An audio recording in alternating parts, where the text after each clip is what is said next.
Galera, só lembrando que essa versão que vocês estão ouvindo aqui no YouTube do MesaCast, ela não tem toda a edição que a gente faz pro Spotify, Deezer e outros aplicativos. Então, se você quiser ouvir todos os paranauês bacanas das edições, ouve lá. Bom episódio pra vocês. Senhoras e senhores, meninos e meninas, estamos começando mais um MesaCast. Sejam todos muito bem-vindos. Vamos falar da nova série da Marvel Studios aí, Marvel Television, se eu não me engano, selo Spotlight, chamado Wonder Man. Sabe-se lá por que é chamado de Magnum aqui no Brasil. Provavelmente deve ter sido alguma editora, quando esse personagem foi criado, e resolveram mudar pra Magnum, porque eu não vejo o menor sentido, mas tudo bem. Talvez por conta da série Magnum nos anos 80, sabe lá. Eu falei em Fernandes aqui, e eu não sei dizer se essa série é boa ou ruim, mas eu gostei. Salve, salve galera, aqui quem fala é o Rony, o ADM da página Bunker Crítico, e tudo que eu tenho pra dizer por agora é que eu aceitei o papel de mandarim por causa dos meus problemas com drogas e prostituição. Fala galera, Rafael Teodoro. E assim começa a série, eu não sei nem o que dizer. Eu tava pensando, qual é a entrada? O que eu trago pra. Não dá. É tão diferente que eu não sei nem o que dizer. Que é uma coisa boa, né? Porque acho que era a maior reclamação dos fãs dos filmes da Marvel, dos fãs de filmes de herói em geral, né? É que tá tudo muito pasteurizado, né? Tudo sempre tem a mesma fórmula e tudo mais. E eu acho válido quando a Marvel Studios tenta trazer um Eternos da vida, ou tenta trazer qualquer outro, independente de dar certo ou errado, tá, gente? Mas assim, tentar trazer alguma coisa diferente. E eu acho que no caso de Wonder Man Magnum, eu acho que foi uma boa escolha. Eu só acho que a série chegou um pouco atrasada. Eu não sei se ela deveria chegar agora.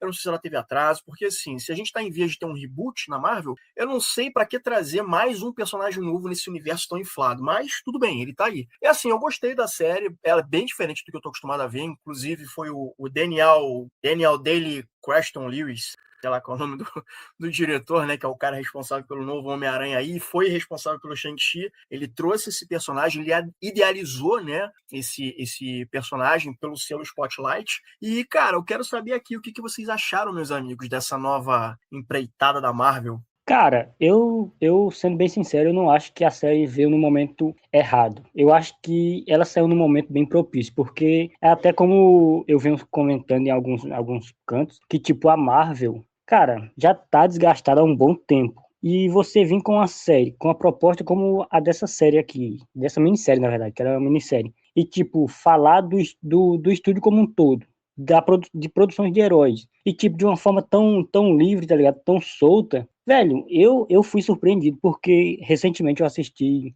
O Estúdio lá do Apple TV, a série do Seth Rogen, e cara, eu fiquei impressionado como essa série da Marvel, que é da Marvel, velho, se parece com a série The Studio, velho. Porque é muito impressionante, porque, velho, a gente vai comentar aqui episódios mais pra frente, alguns episódios, mas um episódio que eu achei muito fantástico é aquele quarto episódio que porra, velho, o episódio é todo em preto e branco e ele mostra, velho, o que é a indústria do cinema hoje em dia, porque mostra a ascensão de um produto, a queda e depois a saturação, tá ligado?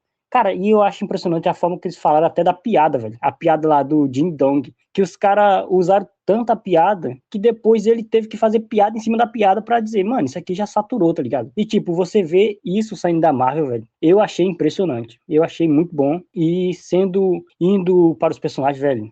Pra mim, o bromance do Simon e do Mandarim lá, o Trevor, velho. Cara, já é top 1 bromance de 2026. Porque, velho, eu me senti vendo o Leonardo DiCaprio e o Brad Pitt, velho. Lá não Era Uma Vez em Hollywood. Porque é muito boa, velho, a relação deles. Aí você vê eles criando aquele vínculo, você vê eles tendo paixão por cinema, que os dois são atores, e cara, você vê no final eles, tipo, ter aquela briga quando o Simon descobre que ele tava, tipo, sempre monitorando ele. Cara, eu acho fantástico, velho. Então eu acho que é uma construção de personagem, uma construção de narrativa muito boa, velho. Muito boa mesmo. Eu não tava esperando nada dessa série. Eu até mandei mensagem pra todo mundo lá no grupo do Mesa, pra saber, alguém já começou? Alguém vai começar? Alguém sabe se é boa? E todo mundo dizia, eu nem sabia dessa série, tá ligado? Eu nem sabia que tinha lançado uma série nova. E eu disse, não, eu vou embarcar na jornada e vou ver o que sai. E, cara, eu fiquei impressionado, gostei muito, tanto que eu já assisti 2 vezes, velho. Fica meio na cara que eu gostei do projeto. O que mais me impressionou é porque, assim,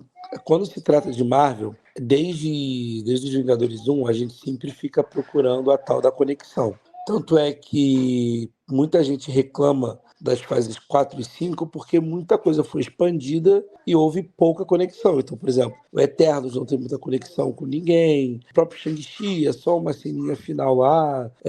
Então, assim, você tem as séries, então, tem pouca conexão de maneira geral. E isso ficou meio que presente, você fica esperando, né? E quando você vê o Wonder Man, a única conexão é lá pra trás. É um personagem que é o Ben Kingsley, né? O Trevor, que ele foi aquele pseudo mandarim lá no Homem de Ferro 3. Aí ele retorna no Shang-Chi, como pagando a punição por se fazer de mandarim.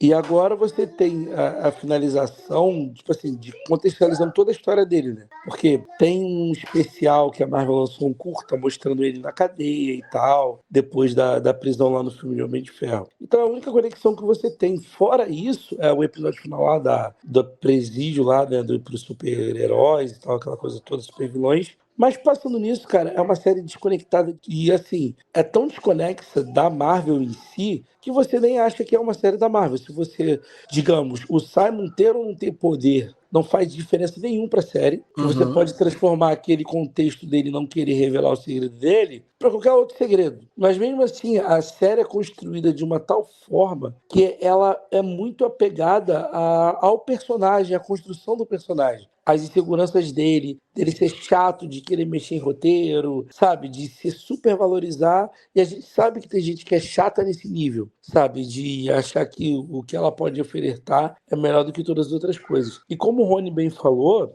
eu gosto muito dessa metalinguagem, e essa metalinguagem está muito no episódio 4, né? Que é, para mim, o melhor episódio da série, que é o episódio do Porta. Que é como você é explorado, quando você tem um nicho explorado e o nível de super-heróis. Ele foi explorado até o ponto que, beleza, tá, é só mais um filme de super-herói e não tem mais graça. E a gente hoje, como público, reage muito a isso. E eu lembro também do episódio, se eu não me engano, episódio 8 de She-Hulk, que é uma série também que muita gente critica, que ela faz também esse uso da metalinguagem, sabe? Quando a personagem da Tatiana Maslany, ela tá conversando com a inteligência artificial lá, né, o Kevin Feige, né? Falou assim, não, porque a gente aqui trabalha pelo algoritmo. E isso é uma crítica ao próprio cinema, sabe? Vocês querem coisa nova, mas se a gente dá coisa nova, vocês reclamam. E aí, quando faz a mesma coisa, vocês reclamam que a gente está fazendo a mesma coisa. Mas é o que o algoritmo diz, que se é filme de super-herói tem que ter X número de enfrentamento, tem que ter X personagem desse jeito, tem que ter X minutos que... E isso, essas metalinguagens que a Marvel usa para se referenciar e para se criticar e criticar a indústria, eu acho que vale muito a pena. Tem uma conexão que o diretor trouxe, que foi aquele agente do FBI. Aquele agente do FBI, ele aparece no terceiro filme do Nutelinha. Ele é o cara que interroga o Peter Parker e a galera ali, né, que tá em torno dele ali, né, sobre aquela questão, o pessoal descobrir que o Homem-Aranha e o Peter Parker são a mesma pessoa. Se eu não me engano, aquele agente que interroga ele, acho que é o mesmo que aparece nessa série aí. Então é mais uma conexão ali. Mas é uma coisa assim, sabe, não é Sim, nada... a agência de controle de danos também tá no Miss Marvel, tá? Sim, É sim, sim. dois arcos, né? Porque que é o arco que é o melhor arco, né? Quando entra no arco do Clandestinos, a série vai pro lixo. Mas esse arco do CDC é maneiro no Miss Marvel e traz agora também como se fosse a... Gente, esqueci o nome da agência, a SHIELD, na fase 1, que era para juntar os super-heróis, o CDC tá usando como controle, né? E aí fala sobre isso, cara, a gente tem que controlar os danos. Não pode ter super-herói à torto e à direito e viver desgarradamente. Então, acho isso relevante. Uma outra parada também é que a Marvel conseguiu fazer a maior contenção de danos em relação ao personagem, né? Porque o Mandarim foi aquele fiasco no Homem de Ferro 3, é um filme que eu acho bem ruim, e eles desperdiçaram um personagem que era muito clássico nos quadrinhos, né? Que tinha uma relevância enorme para o Homem de Ferro, né? Enquanto um antagonista, e aí fizeram aquela merda. E aí fizeram todo um rolê, cara, para poder desfazer, desassociar o verdadeiro Mandarim, ou um suposto, se tiver um verdadeiro, eu não lembro se tem ou não, mas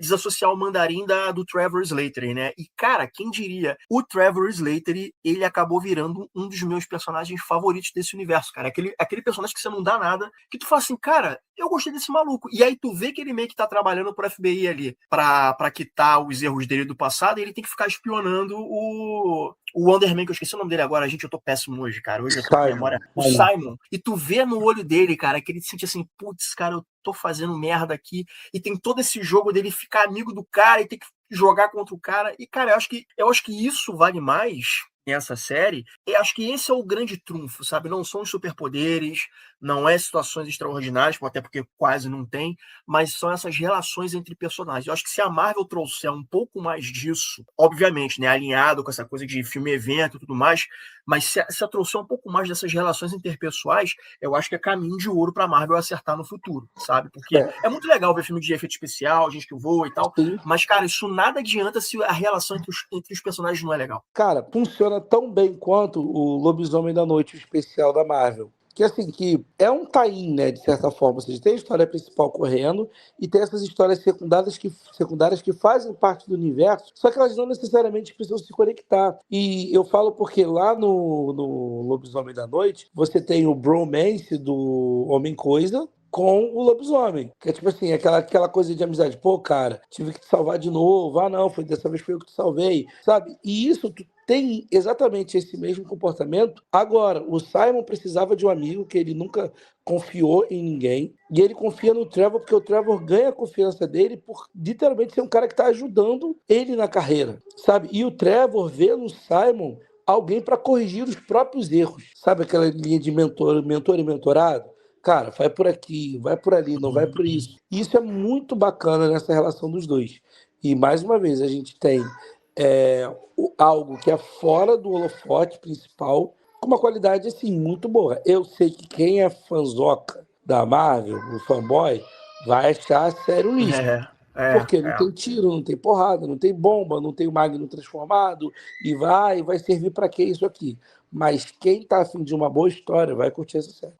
Inclusive, eu quero deixar um recado aqui pro nosso querido amigo Igor. Beijo, Igor. Se você tá esperando luta, gente voando, poderzinho, cara, tira teu cavalinho da chuva, porque não é uma série sobre isso. Apesar de ter isso de maneira muito pontual. É uma série para apresentar o Wonder Man, que eu acho que até o que o selo Spotlight acho que é essa a proposta do selo Spotlight, né? Você apresentar novos personagens, né? Mas eu não sei se eu fico na dúvida se vão aproveitar o Wonder Man de novo, assim, porque o final fica em aberto. Ele vai lá, ele resgata o Trevor e vai embora já usando poderes e tudo mais e tal, que aliás o último episódio eu acho bem bacana, mas aí eu não sei se eles vão aproveitar esse personagem ainda nessa reta final ou se trazem ele de volta no reboot da Marvel. Tá em aberto pra mim, eu não sei dizer quando é que esse cara volta. Não, e foi o Teodoro que falou agora há pouco que a série tem poucas conexões com o MCU grandioso, e cara, eu acho que isso é um dos maiores acertos da série, porque eu não sei se foi no grupo que eu falei agora há pouco, mas eu acho que ela se sustenta muito nela mesmo, do que em, tipo, conexões grandiosas, tá ligado? Tipo, vocês bem falaram, a série não é sobre poderzinho, não é sobre luta, não é sobre loucuragem. A série é muito mais íntima, velho, e eu achei impressionante isso, porque é uma jornada de dois personagens que são, tipo, apaixonados pelo que fazem, velho. Os caras são apaixonados e, tipo, todos dois têm dilemas, têm responsabilidades, têm segredos, tá ligado? A conexão deles dois, velho, mesmo sem o Simon saber que o Trevor tá sendo utilizado pelo governo, eu acho que funciona muito porque, velho, um depende do outro, um precisa do outro naquele momento e, tipo, as atuações entregam, velho. Tipo, como foi falado aqui agora há pouco, que você vê que não é um cara qualquer, velho, que tá falando ali. O personagem do Mandarim, eu gostei muito dele enquanto pessoa, tá ligado? Eu ia até começar com aquela citação que ele fala, acho que é no segundo episódio, que ele fala que atuar não é trabalho, é vocação. E tipo, velho, cara, uma pessoa que não é apaixonada pelo que faz, não fala uma coisa dessa, velho. E esse episódio, pra mim, é muito bom porque mostra os dois lados da indústria. A pessoa que é apaixonada pelo que faz, pelo trabalho, pelo que cresceu tendo vontade de fazer, e o cara que faz pelo dinheiro, que é a participação lá do Joe Pantoliano, acho que esse é o nome do cara. Ele é um cuzão e, tipo, esse episódio pra mim é um dos melhores, velho. Pra mim, esse episódio é engraçado demais. E o Joe Pantoliano, ele já teve no universo da Marvel, né? Ele teve, quer dizer, mais ou menos, né? Ele teve no filme do Demolidor do Affleck, ele foi o Ben Urich, lá no filme do Demolidor do Affleck, anos atrás. Sim, sim. E é muito engraçado você ver ele voltar e, tipo, ele não ser um cara bonzinho, tá ligado? Ele ser um Zé Ruela, um cuzão. Tanto que a última fala dele no episódio é: cara, como que tá tendo um filme lá do diretor e eu não tô sabendo? Como que eu não tô nesse filme, tá ligado? Isso é sacadas que eu gostei muito na série, porque não é uma série que se propõe a vamos mostrar aqui ação. Não, vamos mostrar esses personagens, a vida dele, o cotidiano deles. E, cara, vamos fazer um produto em cima disso, velho. E eu gostei demais, porque não é uma parada que a gente tá habituado a ver no MCU. Não é mesmo, velho. Porque a maioria dos produtos que a gente vê no MCU depende de, sei lá, 10 séries, 10 filmes, mais 5 especiais. E tipo, isso aqui não. Como eu falei antes, ele se sustenta muito nele mesmo, velho. O personagem, nas interpretações, na série mesmo, tá ligado? Então, eu fiquei surpreendido com essa série. Talvez, assim, o Wonder Man, né, o Magnum, ele não sabe dizer de onde vieram os poderes deles, eles apenas se manifestaram e piriri parará. Tanto que ele é chamado na série de aprimorado, que é um termo para pessoas superpoderosas, né, que foi usado por um tempo, porque na época a X-Men não estava tava com a Fox, não estava com a Marvel Studios e tal, então todo ser superpoderoso, humano, né, eles chamam de aprimorado. Mas eu fico pensando também o seguinte, se amanhã ou depois, reaproveitando o personagem, vocês não podem, sei lá, chegar e dizer que ele pode ser um mutante, como fizeram com a Miss Marvel, uns anos atrás, na série da Miss Marvel. Eu não sei se vocês podem, sei lá, querer em algum momento enquadrar ele como mutante. Não sei, né? Poderia ser uma saída aí para tentar trazer mais X-Men aí, botar ele como um X-Men, não sei. Cara, eu falei contigo agora há pouco que eu acho que por ser uma minissérie e por ser um personagem tão underground, velho, eu acho que não tem precisão de voltar com ele, tá ligado? Eu não sei a impressão de vocês, mas eu gostei muito dessa série e, tipo, cara, fica nisso aqui mesmo, tá ligado? Não volta pra ter o desgaste que a própria série aponta, de, tipo, produções que usam até a exaustão o personagem, produções que, vamos botar isso aqui, vamos botar mais um personagem, tipo, fazendo uma exaustão dos personagens, da ideia. Tipo, em outras produções, eu acho que esse personagem não tem como funcionar, velho. Eu tenho essa impressão, mas eu não sei vocês. Porque só se ele for, eu acho que se ele for aproveitado lá na frente, eu sei que nos quadrinhos ele foi um dos Vingadores. Inclusive, ele tá diretamente ligado ao Visão e, obviamente, à Wanda, porque parece que eles são, tipo, cópia um do outro, ou um é cópia do outro, a consciência de um foi para outro. Gente, desculpa, eu não leio o quadrinho, Não, mas. então, era isso que eu ia falar. Na verdade, isso é uma coisa até que eu vi a série com a minha esposa, tá? E no momento que a gente estava vendo, a gente pontuou uma coisa seguinte: a série, ela não, em momento algum, ela não te dá uma linha que ele vai ser um herói. Uhum. Do tipo, ele pode se desenvolver como um vilão, sabe? Alguém que foi perseguido, alguém que vira um cara que pode usar os poderes para benefício próprio, porque você não tem a linha narrativa da série, ela não está dizendo para você, estamos construindo um herói, olha só como ele salva pessoas. Não, entendeu? Todas as vezes que ele usa o poder dele, ou foi surto de raiva, né? Ou foi quando ele estava buscando um bem próprio, assim, né? Porque ele estava com o Trevor lá, que era o amigo dele, e depois pode salvar o Trevor. Foi as duas únicas vezes que ele usa os poderes, assim. Então e no original, nos quadrinhos originais, a primeira versão dele, a primeira aparição, é como um vilão. E aí depois tem esse rolê que você falou, né? Ele volta, e até na época que o Visão ele tá com um corpo branco, ou seja, sem emoções, né? Porque o Visão branco é um ser somente sintético. É que tem lá aquela coisa de quadrinho, né? De juntar consciências, aí junta a consciência do Magno no corpo do Visão branco, e aí ele volta a ser colorido, né? Digamos assim, volta a ser o Visão com emoção. Então, você já tem o Visão branco, a série do Visão branco sai agora 2026. Você tem o Magnum. Será que isso pode vir a acontecer? Não sei. É porque na série do Magnum não deu nenhum indício de que há uma ligação entre ele e a Wanda e o Visão, né? Tipo, a gente sabe que no quadrinho essa conexão existe, mas na série não deu nenhum indicativo em relação a isso. Então eu não sei se futuramente eles podem aproveitar isso aí, juntar os dois e fazer uma coisa só. Não, eu acho que nem vai fazer, sabe? Eu acho assim, você falou a questão de mutantes, eu também acho que eles não devem usar, porque a gente tem que lembrar que existe, nos quadrinhos, existem 300 milhões de personagens e os poderes eles acabam sendo próximos, né? Tem personagens que têm poderes repetidos. O fato é que quando você transforma isso para o cinema, você precisa às vezes quebrar algumas lores, criar outras para você ter aproximações, como por exemplo, foi da Miss Marvel. O poder da Miss Marvel nas HQs, ela se estica, ela é um senhor fantástico. Né? Ela não tem poder de luz, de criar construtor como se fosse uma lanterna verde. Fizeram isso para aproximar o poder dela da Capitã Marvel e para diferenciar do Senhor Fantástico, para não ter um herói com poderes parecidos. E o Magnum, ele de certa forma, o poder dele é energia iônica. E aí você pode associar com o poder do Magneto, que vai aparecer por aí, né? A gente vai ver o Magneto em Doomsday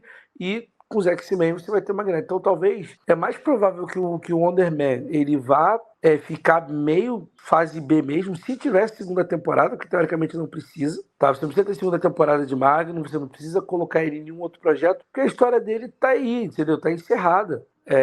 O CDC vai ficar atrás dele, ele vai continuar atuando, e aí, você vai querer gerar isso pra onde? Você vai levar isso talvez pro Filho da Meia-Noite? Não sei. Você vai levar isso pra Shang-Chi 2? Não sei, não vejo isso acontecendo. Então eu acho que é um personagem que vai ficar contido ali no universo dele mesmo, sabe? Eu não sei se eles vão, porque a gente, como você falou, no quadrinho ele é um vilão, né? Ele vai e volta, já foi dos Vingadores e tal. Se eu não me engano, acho que ele é um vilão, aí ele entra nos Vingadores pra poder desmantelar os Vingadores de dentro pra fora, mas ele acaba se afeiçoando à galera e fica do bem, um negócio assim. Eu não sei se eles vão continuar a história do Wonder Man, mas caso continue, eu não acho que eles vão botar ele como efetivamente um vilão. Eu acho que vão colocar ele como ele e o Trevor fugindo das autoridades, fazendo o necessário para sobreviver, sabe? Então eu acho que eles vão ser vistos como uma pária, sabe? Eles vão ser vistos como fugitivos, sabe? Daí talvez eles rolem de fazer alguma história aí, mas assim, efetivamente, vilão, tipo assim, fazer vilania, a princípio eu digo Não que vai. não. Mas assim, mas é o que eu tô falando. Eu acho que pelo destino que deram pro personagem, pela trajetória dele, eu acho bem difícil, pensando no universo Marvel no total, você vê esse cara aparecendo em grande produção. Isso é uma pena, porque o ator, que é o mesmo, inclusive, que faz lá no Aquaman, cara, ele é muito bom. Não, Cara, ele é excelente. esse ator também é o Dr. Manhattan, velho, lá no Watchmen. Que não é um filme lá grande coisa, mas ele tá lá também. Na A série, série quer dizer, na ótima. série. Sim, a série é muito boa, agora o filme nem tanto. Então, esse ator, ele é muito bom e eu acho que, tipo, não utilizar ele é um desperdício, como a gente vem falando aqui. Mas eu também fico nessa daí de, tipo, não ver uma serventia dele aparecendo toda hora. Porque, velho, ele é um herói bem underground. Ninguém liga muito pra ele.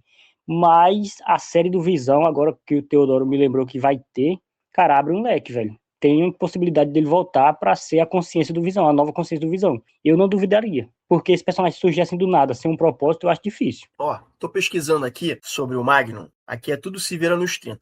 Vou fazer propaganda de graça aqui. Tô olhando aqui o Omelete e aí tá dizendo o seguinte: em entrevista ao The Direct, o showrunner de Magnum, Andrew Guest, falou sobre as origens dos poderes do herói e se há intenção de fazer do personagem um mutante. Ao ser questionado diretamente se Simon Williams é ou não um mutante, Guest não deu uma resposta clara. E aí ele fala o seguinte: é uma boa pergunta e é uma que discutimos muito e decidimos não responder. Então vou deixar para as pessoas que fazem esse tipo de pergunta sobre mutantes. Ou seja, o cara deixou em aberto, né, meio que para ver para qual caminho que eles vão. Aí logo em seguida, no parágrafo seguinte, tá dizendo o seguinte: o showrunner admitiu que existe uma resposta definitiva para a pergunta, no entanto. Nos quadrinhos o personagem não é um mutante, mas na nova adaptação já divergiu dos fatos estabelecidos dos quadrinhos e poderia facilmente transformar o herói em um mutante. Ou seja, talvez na cabecinha deles já tenha um caminho para onde seguir, mas estão vendo a resposta do público para saber se muda esse caminho estabelecido ou não. Então, assim, pode ser que a gente veja esse cara de novo. Eu só acho que não vão vilanizar ele de fato. Se tiver, eu acho que é isso. É ele com o Trevor fugindo do FBI, fugindo da qualquer outra agência, e quem sabe, forçando muito, ele peça ajuda pro Shang-Chi, porque o diretor, o Daniel Creston, sei lá qual é o nome do cara, ele é o cara que trouxe o Trevor Slattery. Pode ser que ele pegue esse personagem e jogue de volta pro núcleo do Shang-Chi, e aí leve o Wonder Man também. Não sei, assim, forçando muito, né? Mas a gente vai saber isso no futuro, né? Se souber. Tem muitas coisas que eles podem falar. Por exemplo, você falou que eu estou aproximando da Miss Marvel de novo porque eu acho que estão no mesmo universo, assim, de conversa. Porque a Miss Marvel, ela originalmente, nos quadrinhos, iria ser uma mutante. Porém, como na época da criação dela, os direitos dos mutantes estavam com a Fox, e isso poderia não gerar, né, um bust visual, eles transformaram ela numa inumana, porque os Inumanos estavam na Marvel, então eles tinham naquele projeto, lembra? Que ia ter um filme dos Inumanos na época, depois virou uma série ruim pra caramba. Então, tava nesse caminho, e por isso que ela foi transformada numa Inumana, sendo que agora, inclusive, nos quadrinhos, ela já tá voltando ao status de mutante. Na verdade, descobriram que ela não é Inumana. Quadrinhos, gente, vai e volta, por aí vai. E porque agora voltaram os direitos, né? Então pode ser que transformam ele num mutante, sabe? A Feiticeira Escarlate mesmo, ela já a Wanda começou como mutante, depois, quando os mutantes estavam na Fox, Ela deixou o status de mutante, virou feiticeira, virou bruxa, aí depois ela voltou pro status, já foi filha do Magneto, já deixou de ser filha do Magneto, já voltou a ser filha do Magneto de novo. Tem essa bagunça, né, conforme as linhas comerciais. Só que eu, particularmente, Rafael, eu não queria ver ele dentro dos X-Men. Eu acho que não faz parte da linha principal você colocar ele como um mutante renegado. Eu acho que você teria que criar toda uma história nova pro personagem, que talvez vale a pena colocar ele num outro tipo de categoria. Porque, por exemplo, a gente tem que lembrar que o episódio 4 falou da Roxxon. A Roxxon, que é uma empresa, inclusive, é através da Roxxon que o Demolidor ganha os poderes, né? O acidente químico. Se não me engano, a Jessica Jones também foi um negócio da Roxxon. Luke Cage, se eu não me engano. Então, você tem a Roxxon atuando aí nessa área mais urbana. E pode ser o caminho, sabe? Você fazer um Vingadores urbano criados pela Roxxon. Aí você tem ele, tem o Demolidor, tem a Jessica Jones, o Luke Cage mais pra frente. Você pode criar uma história por aí bem urbana e deixar seguir aí. E uma coisa que eu quero falar agora do Daniel Cranston, né, que é o diretor, cara, como esse cara sabe filmar bem, né, cara? Eu achei... Shang-Chi tem lutas maravilhosas, muito bem coreografadas e muito bem filmadas. Ele vai ser o novo diretor do filme do Homem-Aranha, né, se eu não me engano. Isso, ele mesmo. E eu falo que eu gosto de como ele filma, porque, por exemplo, na cena de luta que teve, né, na única cena que envolve o Magnum, cara, é um cara que não sabe lutar. Ele não tem preparo marcial. Se fosse algum filme de quadrinho comum, você vê que o herói, ele aprende a lutar do nada, né, dá soco, dá chute e tal. E ele não sabe, cara. E não tem isso, sabe? Dele aprender a lutar naquela hora. É só ele se virando lá na maneira que pode e acabou. Resolveu o problema. E ele filma isso de uma forma tão boa, não só essa cena, tá? Como outros enquadramentos, principalmente nos que ele coloca em primeiro plano. Por exemplo, a utilização dos poderes dele no episódio 7. É 7 ou 7? Ele faz de um jeito que você fica com um zoom na cara ali do ator, com tudo sendo destruído ao redor, que te dá uma sensação de crise de pânico, sabe? Do que ele tá tendo ali. Então, eu acho que ele é um baita diretor, com cenas bem, bem gravadas, com iluminação bem feita, até com diálogos bem interessantes, com algumas linhas narrativas ali bem, bem criativas mesmo, que a gente vai poder ver isso bem no Homem-Aranha. Se com o John Watts a gente tinha um Homem-Aranha no tela, às vezes até não sabendo usar os poderes de maneira geral, cara, você pode esperar cenas incríveis do Homem-Aranha de ação com o Danny, porque ele sabe entregar isso. Nisso aí, do Wonder Man manifestar os poderes dele, eu me lembrei do primeiro X-Men, quando a Jean Grey tá naquela conferência e tal, com todo mundo, e ela fala que os mutantes, eles costumam... Eu não tô dizendo que ele é mutante, tá? Mas assim, é só uma correlação. Que a Jean Grey, ela fala que os mutantes, eles só descobrem que são mutantes na adolescência, talvez durante a puberdade, ou num período de muito estresse ou ansiedade.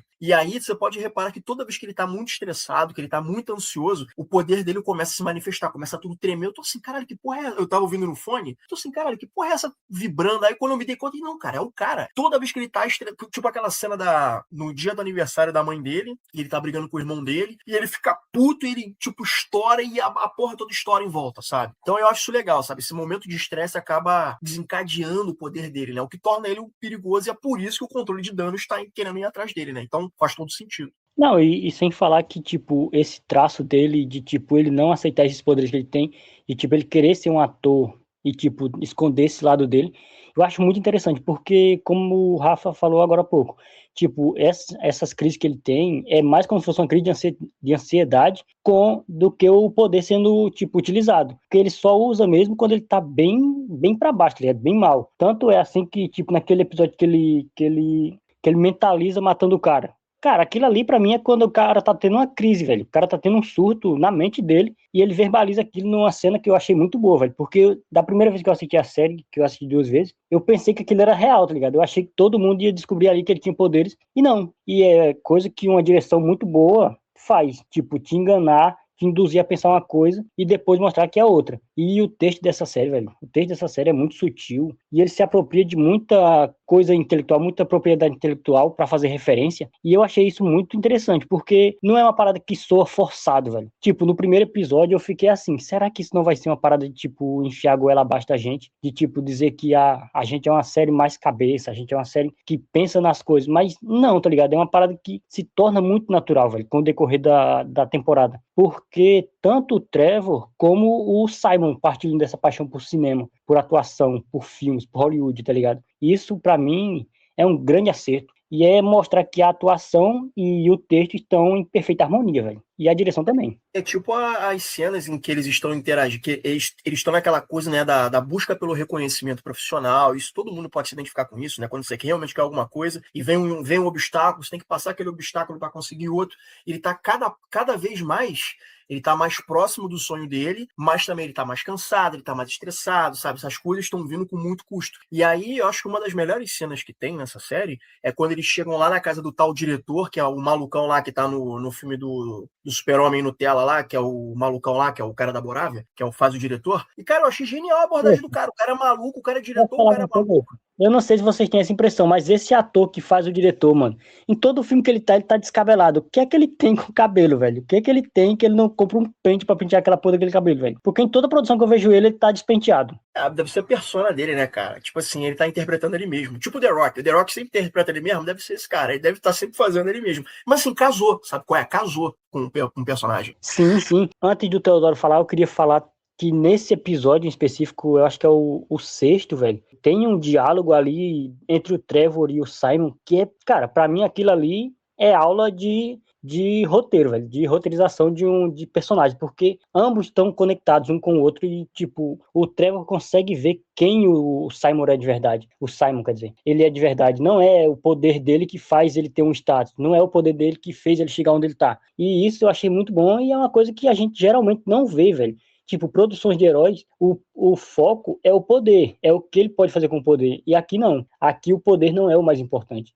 E esse diálogo do sexto episódio, pra mim, é muito bom porque demonstra isso, que ele é uma pessoa apaixonada pelo que faz e, tipo, ele não tem essa confiança de, tipo, eu sou esse ator e eu me valho por isso mesmo, tá ligado? Por essa minha atuação. Não, ele fica sempre naquela dúvida de, tipo, o meu poder, se alguém descobrir, tipo, vai ferrar tudo, tá ligado? E isso eu achei muito bom, velho. A construção desse diálogo, a entrega dos atores ali, cara, é muito bom, velho. Não, e nem só isso, né? Tem um episódio 7, se eu não me engano, que é quando tá fazendo a entrevista, né? O perfil deles e tal, que aí ele chama a ex-namorada, e aí tu vê que tem uma quebra ali, né? Porque a namorada tá falando, pô, filho, teste de figurino, ganhei um papel na série e tal, e ele transforma aquilo no assunto dele, sabe?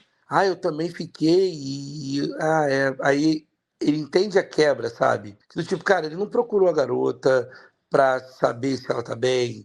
Ele procurou para saber o que ela tinha contado sobre ele. E ele não quer citar o irmão como referência porque acha que o irmão vai prejudicar a vida dele. E ele acha que todo mundo é contra ele. E isso que eu acho interessante do quão egocêntrico ele é, né? Desde o óculos não tá bom, desde a escolha de figurino, desde a questão do texto, quando ele quer mexer no texto do cara, dizendo que esse texto tem que ser assim, porque não está passando verdade. E até a primeira perda, né, do American Horror Story lá, porque ele simplesmente mudou o personagem todo, até o ponto que eu falei, cara, não, tá. Você vê, teu personagem está cortado. Sabe, tu tá dando tão dor de cabeça porque você quer aparecer numa cena de 1 minuto. Você quer mexer tanto nisso aqui, você é tão egocêntrico, quer tanto isso gira em torno de você, que é mais fácil de cortar. E eu acho que a série, eu lembro de uma série da HBO Max, que tá na HBO Max, né, que era da HBO, chamada Entourage, que também fala sobre isso, né, sobre bastidores do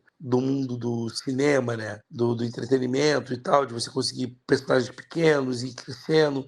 Só que ele expande mais para a vida, né? Ele tem a gangue dele, né, os parceiros, do que vive ali das barbas do ator principal, e tem a queda de popularidade, tem o sonho dele de ser um super-herói, né, porque vai ganhar bastante dinheiro com isso. Então, eu acho que, como você falou do estúdio, eu quero também puxar essa série, que eu acho que são duas séries que o Underman bebeu fonte, de certa forma, sabe? De ter um texto bem afiado, de ter uma metalinguagem bem legal. E eu queria aqui falar também da questão do Porta, né, cara? Que personagem maneiro. e o Josh Gad tá perdido até hoje, né? Sim, tá perdido e ninguém sabe se vai ser encontrado. E, tipo, eu não sei se vocês têm essa impressão de, tipo, que eu acho que o personagem, enquanto personagem, a persona Trevor, não, Simon, tipo, ele precisa de uma validação, tá ligado? Ele sempre precisa estar no topo, ele tem que ser o centro das atenções. Tanto que, tipo, tudo que ele vai fazer, ele quer fazer do jeitinho dele, como você bem falou, ele não quer seguir o roteiro à risca. Não, ele acredita naquilo que ele aprendeu. Tanto que tem um episódio que ele fala, não, mas eu aprendi assim, tem que ser assim. E eu fico meio com essa impressão de que, tipo, ele é aquele ator de método chato, velho, tão chato, que, cara, uma hora ou outra você acaba comprando, porque, mano, é a ideia do cara, você não tem como mudar uma pessoa dessa. Você até tenta, mas o cara nunca vai deixar de ser ele, é a essência dele. E eu até ia começar a gravação falando que eu acho que o Jared Leto deve ser assim, velho. Porque, puta que pariu, velho. Teve hora que eu fiquei Tem hora que eu fico puto, velho, com o Simon, porque só escuta os outros, cara. Os caras entendem o que eles estão fazendo também. Uma dúvida aqui. Vocês acharam que esse episódio em preto e branco, que a gente vê o Porta e tudo mais e tal, vocês tiveram a impressão que eles estenderam um pouquinho? Eu acho que estenderam um pouquinho demais. Eu não senti isso porque eu acho que é aquela pausa que você. Porque assim, no começo do filme, no começo da série, ele tem lá, você tem superpoderes, tem que assinar aqui a cláusula do Porta. E aí você vem escutando falando do Porta, eu não quero ser um Porta, senão eu vou me tornar o Porta. E você sabe que porcaria é essa? Então eles param pra te contar, tipo, o processo inteiro, cara. No começo eu achei que esse personagem ia até virar se não me engano, Mancha, que é o vilão do o Homem-Aranha, até no Aranha-Verso, né? Que é o cara que tem dimensões ali dentro dele. O segundo filme do Sim, sim, é. Aranha-Verso, Sim, sim, sim. Filmaço. né? Porque eu falei assim, cara, é o mesmo sentido, né? Porque ele atravessa dimensões ali. Ele tá num lugar, vai parar no outro. E aí você vê que é um cara simples, que, pô, tô de bem aqui como porteiro da boate, cara, ganho bem, não tenho pretensão, tá ótimo minha vida. A vida dele mudou de cabeça para baixo, ele foi alçado a superstar, como um monte de gente. E aí você pode achar que o Josh Gad é um sacana, porque quis aproveitar os poderes do cara. E depois o cara entra num limbo, assim, cara, como muitos atores, gente. Isso é uma realidade absurda, principalmente quando você fala de série. Você vê um personagem que é sucesso numa série, ele tem um bordão, aquilo ali ganha muito dinheiro e ele tem que. Vamos pegar como o The Rock, por exemplo. Cara, tem muita gente criticando o último filme do The Rock, porque o The Rock não tá sendo The Rock, sabe? Eu quero o The Rock. Eu quero brucutu de calça caque, que não sabe fazer a mesma coisa. E às vezes atores são presos a isso. E você vê muitos atores, quando você escuta a conversa, eles, entrevistas por aí, eles não querem fazer franquias para não ficar preso, rotulado. E você vê isso no Porta. O Porta foi vinculado ao Ding Dong. E acabou. Não, tipo, o Efra falou que, tipo, que ele acha que o episódio se estende um pouco demais, mas eu acho que não. O único episódio que eu tive essa impressão de se estender um pouco e de, tipo, ser meio desconexo, mesmo entendendo a proposta dele ali dentro, é o quinto episódio. O quinto episódio eu não consegui curtir tanto. Beleza, tem a cena inicial de ação que é bem filmada e tudo mais, e tem a conversa lá no final, e o tiroteio. Mas, cara, tirando isso, esse episódio pra mim é o mais desconexo. Mas esse do Porta, velho, tipo, como o Teodoro acabou de falar, tipo, no primeiro episódio já é citada a cláusula Porta. Depois o Simon até fala do Demar Porta John, Porta, eu esqueci o sobrenome do cara. Mas, cara, eles até citam, até chegar no episódio. E o episódio como um todo, como eu falei lá no começo, velho, é que, tipo, ele mostra do início da ascensão do cara até a queda. Isso pra mim é uma aula tipo, saber o que tá fazendo absurdo. Porque, mano, isso aí é o que a gente vê no MCU atualmente, velho. Nós vimos o ápice, o início, e hoje estamos vendo a queda, tá ligado? Então, tipo, você mostrar num episódio de 30 minutos, mostrar a ascensão de um personagem, a queda, e, tipo, o marasmo, onde ele acabou, cara, eu achei muito bom. E, tipo, eu fiquei assim com essa impressão também, Teodoro, de, tipo, ele poderia ter até, poderia vir a se tornar o Mancha, porque, velho, os poderes são muito semelhantes e, tipo, o cara ficou na merda, velho, não tem como saber o que aconteceu com ele depois daquilo, porque com certeza ele foi preso, mas e o que aconteceu? Será que ele conseguiu sair da prisão, alguma coisa assim, nesse sentido? E aconteceu com o Josh Gad, né? Que eu acho que é o pior ainda, né? Ninguém sabe. Inclusive, o perfil oficial da Marvel no Twitter, que até fez uma postagem sobre isso, sabe? Tipo, logo depois do episódio. Ah, não vimos o Josh Gad há não sei quantos dias e tal. Aí eu, porcaria é essa? Aí depois eu vi o episódio e entendi. Mas, cara, é a metalinguagem de muitos heróis, assim, de muitos atores. E como o Rony falou, né? Você usa a piada até a piada ficar ruim e você recicla a piada para dar um novo significado. E o mais engraçado, falando de metalinguagem também, é que nesse episódio, inclusive, tem a questão do pessoal estar saturado e ele tenta se reinventar, que ele fala que está fazendo aula de atuação e tal, que não sei o quê. E a Marvel falando dela mesmo, sabe? Como você mesmo citou, Efa. Pô, a gente tentou fazer Eternos, tentou te entregar uma coisa diferente e vocês não quiseram, cara. Vocês querem a mesma piada e tá reclamando que a piada tá saturada, entendeu? Eu acho que é muito nessa linha também que a Marvel tá referenciando a ela própria. E só para, acho que para encerrar essa parte aqui do conceito, eu acho que, cara, a Marvel, ela tem um caminho muito bom no selo Spotlight. Principalmente, eu falei isso em alguma gravação, se investir em especial. Por exemplo, a série toda poderia ser um especial. Não precisava ser de fato uma série, mas foi bom que deu para desenvolver bastante os personagens. Cara, mas assim como o Lobisomem da Noite é bom, assim como o especial de Natal do Guardiões da Galáxia é bom, você tem um caminho muito legal de desenvolver coisas que não precisam estar vinculadas a nada. Teve a série da Echo aí, né, que, enfim, não é uma série nem um pouco boa, mas tá aí, a personagem tá nesse universo aí, a gente não sabe se ela vai voltar na série do Demolidor, que tá chegando aí a segunda temporada do Demolidor Renascido, então eu acredito que o selo Spotlight, ele tá aí, é para apresentar novos personagens, mas também, porra, dependendo de como seja a história, é melhor de fato ser um especial, como foi o especial do Lobisomem, que aliás parece que vai ter uma segunda parte, né? O primeiro foi bem bacana, tem Pô, a opção de ver, precisa. né? Porra, é maneiro, é maneiro. O Eu, especial do eu Lobisomem revi foi muito esse- maneiro. eu revi esses dias e assim, cara, é uma parada tão simples, só que tão bem feita, tão bem acabada, no Cara de sentido filme de terror antigo, né? Dos anos É, 50. a proposta era essa, sabe? Fazer uma homenagem aos filmes da Universal e funciona, cara. Porque ele é bem feito, é bem dirigido, é bem escrito, cara. E aí eu sei que o pessoal dos Marvetes ficou desesperado porque quer ver. Ah, não, a gente quer ver as grandes histórias. Cara, só que se você é leitor de quadrinho, você sabe que a maioria das histórias são pequenas, que as grandes histórias, os grandes arcos, eles são pontuais na história das HQs. Você lia o Homem-Aranha, era vilão da semana. Hoje o Homem-Aranha vencia o Duende Verde. Na outra HQ, do mês seguinte, ele lutava contra o Escorpião. E ponto. E eu acho que é Sabe? isso que o novo filme do Aranha vai trazer, que parece que tá tendo uma enxurrada de vilões até desconhecidos do Homem-Aranha, e parece que esse novo filme do Daniel Day Creston, sei lá qual é o nome dele, ele vai trazer justamente isso. Vão ser, tipo assim, vários. Eu acredito que seja um segmento, uma montagem. Tá? Vários bandidos ali, vários antagonistas ali, vários vilões, e o Aranha vai derrotando e tal. E aí, pra dizer, porra, a vida do Homem-Aranha é assim, a vida do Peter Parker é assado. Acho que o caminho é esse, sabe? Tipo assim, ainda mais se for um solo Spotlight. Se for um solo Spotlight, eles podem apresentar, sei lá, Filhos da Meia-Noite. Apresenta um personagem aqui num selo Spotlight. Apresenta um outro personagem numa outra produção selo Spotlight. Ou então, você pega um especial de 1 hora e meia, e coloca ali os personagens relativamente desconhecidos, em que tenha talvez o Blade, o Lobisomem ou um ou outro, e faz aí o Filhos da Meia-Noite, sabe? Então, é uma outra opção aí, cara. Eu acho que Spotlight e episódios especiais de 1 hora, acho que podem ser uma boa saída para apresentar novos personagens.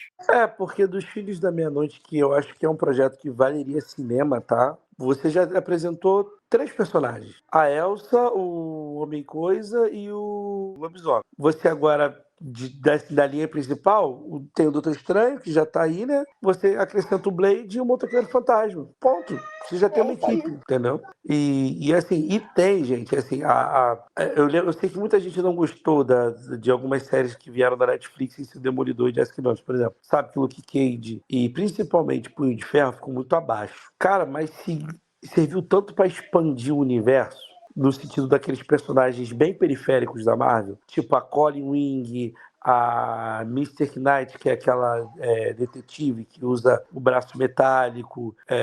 Você tem a própria Tigresa lá no Jessica Jones. Cara, que ajuda a você criar esse universo de super-heróis. E eu acho isso bacana porque, gente, o que mais você tinha nas HQs era isso. Os personagens principais, os personagens secundários que não valeriam a pena você desenvolver isso como um grande e funcionava. Então, eu acho que esse Wonder Man, pra finalizar aqui, cara, é um personagem C da Marvel, ou até D, dependendo de qual seja, que eles reinventaram para trazer essa estética de Hollywood, de metalinguagem, que agora você pode aproveitar ele no X-Men, você pode aproveitar ele no Filho da Meia-Noite, você pode criar ele nas séries urbanas, como mais um ali, entendeu?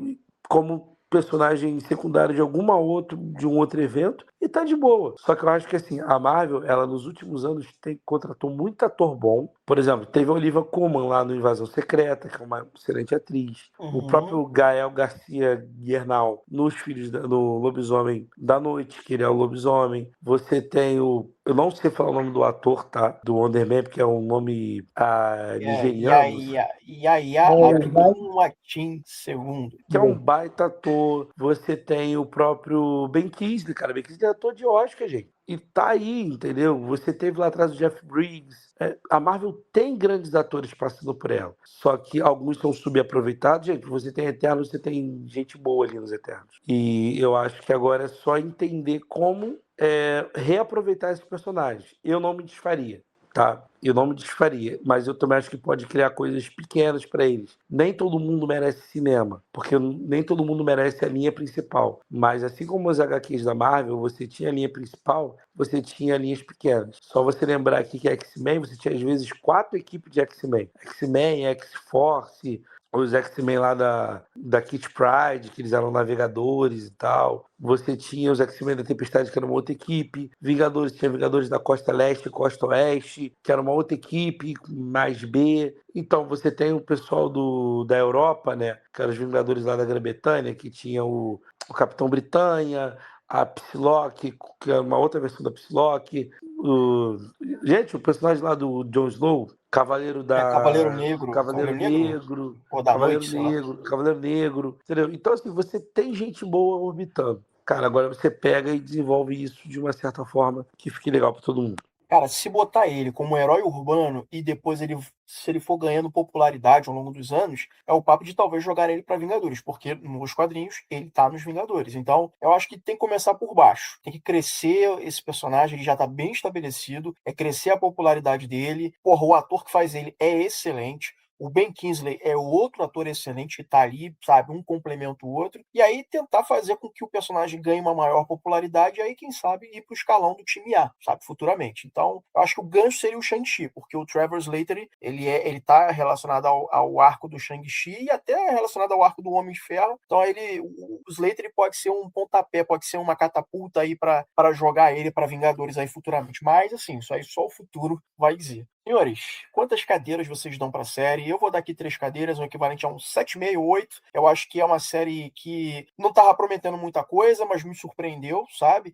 Não é uma série que eu fiquei com aquele tesão de, porra, esse cara é foda. Não. O que me prendeu na série foi a atuação dos 2 atores principais, ao ponto de querer saber o que vai ser desses caras no futuro. Eu não sinto vontade de revisitar a série, mas eu quero saber o que vai acontecer com esses personagens. Eu tô umas 3 cadeiras, uma nota 7,5, 8, por aí. Cara, pra mim também é uma nota 3 cadeiras, porque eu gostei muito da série, mas ela não chegou a ser um 10, tá ligado? Não chegou a ser um 10, mas tinha potencial. Tinha não, é que ela usou bem o seu potencial. Mas como a gente bem vem falando aqui, tipo, ela se apoia muito no texto, nas atuações, e tipo, é legal ver isso, velho. Principalmente você vê que a produção sabe do momento que está passando a Marvel, produção de heróis, cinema no geral, e tipo, usar isso a favor e criar uma narrativa em cima disso, velho. Isso aqui eu achei gostosinho demais de acompanhar, tanto que eu vi 2 vezes, e, tipo, me lembrou muito o estúdio, velho. Tipo, se você gostou, Efra, dessa série, vai ver o estúdio que consegue usar a ideia, essa metalinguagem, de forma ainda mais espetacular, velho. Ali sim é a ideia aproveitada, tipo, na sua totalidade. Então, pra mim, é 3 cadeiras, série muito boa. E antes de passar pro Teodoro, não sei se vocês curtiram o último episódio, velho. Eu fiquei meio assim com a impressão de que, tipo, ele é legal, eles resolvem a parada do Trevor ficar preso com um pouco de poderzinho, mas a série entende que, tipo, a gente já saturou isso aqui de, tipo, no último episódio, ter a utilização de poder e ter uma batalha. E, tipo, ele só usa o poder pra fugir da prisão, velho. Isso eu achei, tipo, você entender o seu lugar na cronologia dali do universo e, tipo, usar o desgaste do que a gente viu em outras séries, em filmes, e usar isso a favor, tá ligado? Tipo, dar um tapa na cara do espectador que espera uma conclusão épica de poder e loucuragem, tá ligado? Isso eu achei muito bom, velho. Pra mim, o texto dessa série é bem bom, velho. Cara, eu fico nas três cadeiras também, mas eu acho que é muito mais alinhado à minha expectativa do que aquilo que foi entregue, tá? Porque quando se trata de Marvel, a gente sempre espera que no final vai ter a luta de poderzinhos. E, de novo, eu tenho que referenciar a She-Hulk, porque no último episódio, né, ela fura a quarta parede, né, aquela coisa toda, e tem isso, tipo, quer dizer que vai chegar, vai ter uma luta final. Por que vai ter uma luta final? Por que tem que aparecer o meu primo pra salvar? Por que tem que ser assim? E eu acho que a série entendeu isso, sabe? Porque a gente esperaria que em algum momento, né, o Magnum, vou lá salvar o Trevor. Cara, ele poderia fazer uma cena de invasão, destruindo tudo, quebrando tudo, e você vê o cara usando os plenos poderes. Mas não, ele usou aquilo que condiz a série inteira. Ele foi na atuação, ele fingiu, encontrou um guarda, fingiu que estava querendo viver uma vida com ele para pesquisar um personagem, para conseguir entrar na cadeia para ter acesso ao Trevor, sabe? E só usou o poder não, a gente só vai fugir daqui por cima. E igual, e aí a gente tem que lembrar, igual o filme lá do Wonder Man dos anos 80, que é assim que é a última cena. Ele pega o jato de foguete e vai para cima. E eles fizeram igualzinho. A cena, a câmera, o ângulo, o efeito do foguetinho é o mesmo. O mesmo. Então, assim, eu gosto que o filme Wonder Man, ele é referenciado como na série o tempo inteiro. Do encontro, da traição, de como eles vão se salvar. Tudo isso é feito de forma brilhante, o texto é absurdo. Eu gosto, realmente quero ver o que vai acontecer com esses personagens. Espero vê-los de alguma forma bem legal, sabe? Não de qualquer jeito, mas espero vê-los de uma forma bem construída mais pra frente. E três cadeiras. E é isso, galera. Vocês já sabem, se tiver uma crítica, uma sugestão, mesa para 04@gmail.com, 04 numeral. Estamos no Spotify, Deezer e outros agregadores como YouTube, YouTube Music. Então curte, compartilha, clica, ativa o sininho, porque isso é muito importante pra gente. Senhores, muito obrigado pela participação de vocês, muito obrigado pela audiência de vocês e até a próxima.